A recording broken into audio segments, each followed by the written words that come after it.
if they succeeded in confiscating guns, many more people would lose their lives.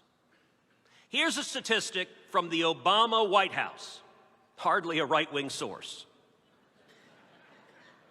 Guns are used defensively to stop a crime between 500,000 and 1 million times every single year.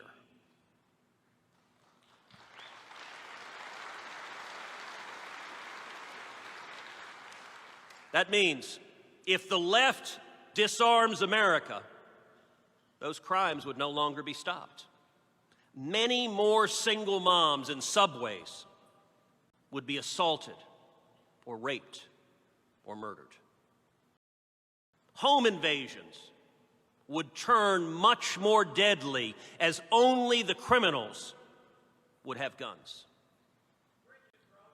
And far more children would be murdered. So does that mean we're helpless? That there's nothing we can do to stop these crimes? Absolutely not.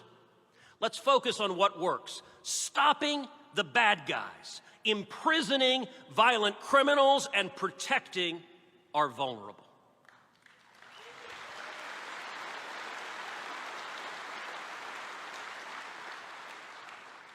In 2013, I introduced legislation called Cruz. It was designed to take the guns out of the hands of felons and fugitives and those with serious mental illness.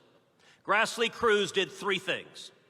First, it would mandate that the Department of Justice conduct an audit of federal agencies to make sure that all felony convictions have been reported to the database.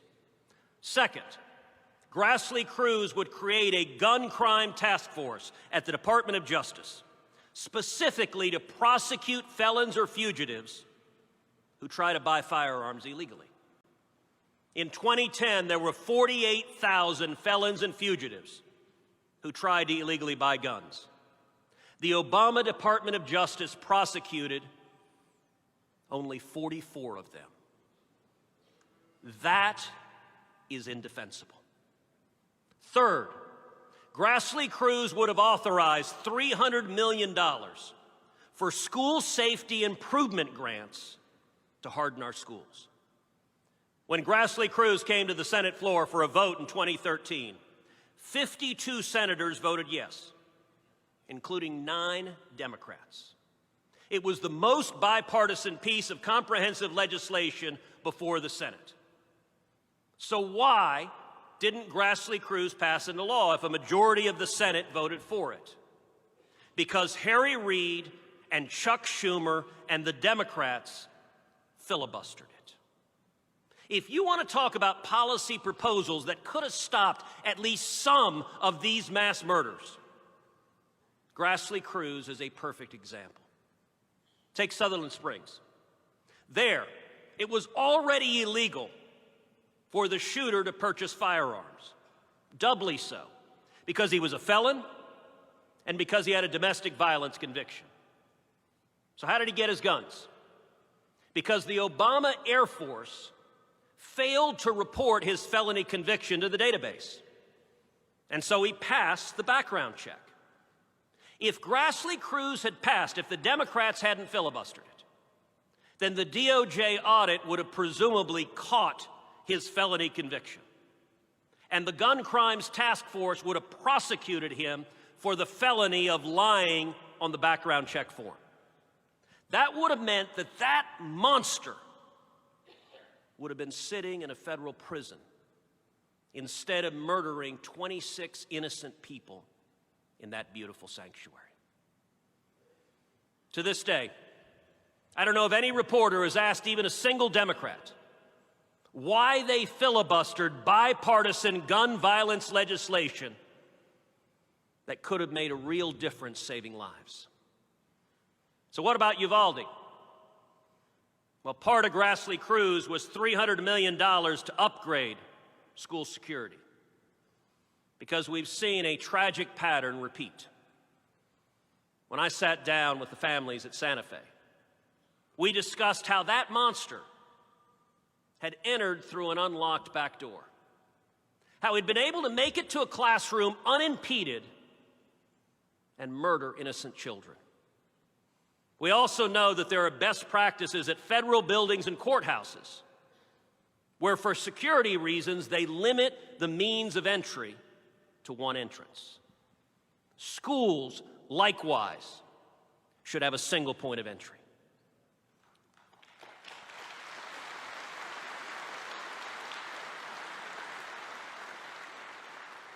Fire exits should only open out. At that single point of entry, we should have multiple armed police officers.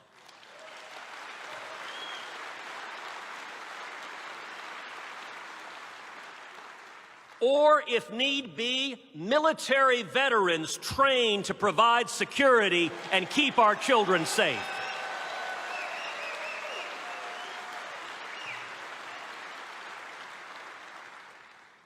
Maddeningly, the shooter in Uvalde got in the exact same way the Santa Fe shooter did.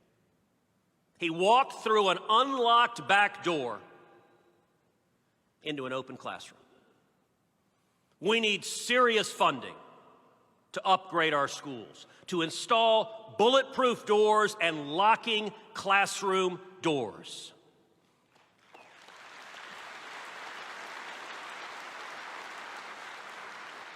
And to hire law enforcement to protect our most precious asset, our children.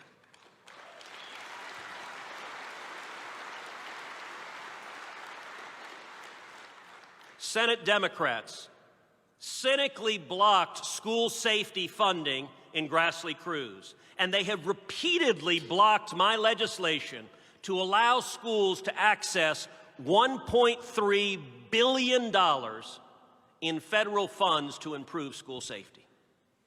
Had Uvalde gotten a grant to upgrade the school security, they might have made changes that could have stopped this shooter and killed him at the single point of entrance with armed law enforcement there on the ground before he hurt any of these innocent kids and teachers.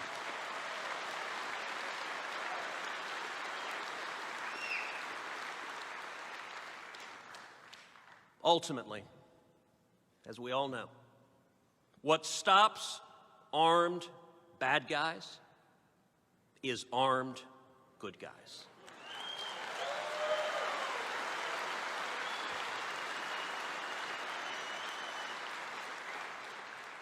Like Stephen Williford, the heroic plumber and NRA rifle instructor who grabbed his AR-15 and ran barefoot to stop the murderer at Sutherland Springs.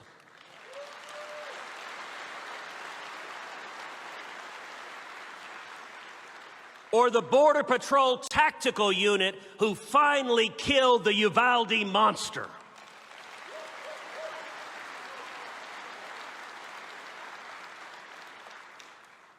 And that's why the media's cynicism and dishonesty on this topic is so pernicious. The media blames you, the millions of members of the NRA, for these crimes. That is a lie.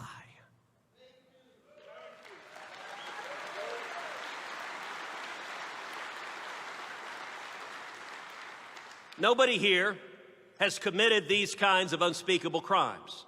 Everybody here is horrified, utterly horrified by these mass murders. But more importantly, it is the law-abiding patriots here, like Stephen Williford, who over and over and over again step up and risk their lives to stop these depraved lunatics. The media wanted all of us to stay away. But you are not the cause of this evil. Instead, you are fighting to defend the Bill of Rights, to keep people safer in their homes and on the subway, to protect our families.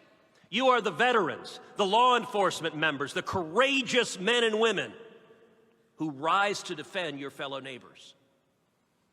We must not react to evil and tragedy by abandoning the Constitution or infringing on the rights of our law-abiding citizens. Now is not the time to yield to panic or intimidation or fear. Now is not the time for lies. It is not the time for empty political gestures. Now is the time for unity. Now is the time for love. And now is the time for action to protect our rights, to stop those with evil in their hearts, and to do everything humanly possible to protect our children and to protect our families. God bless you.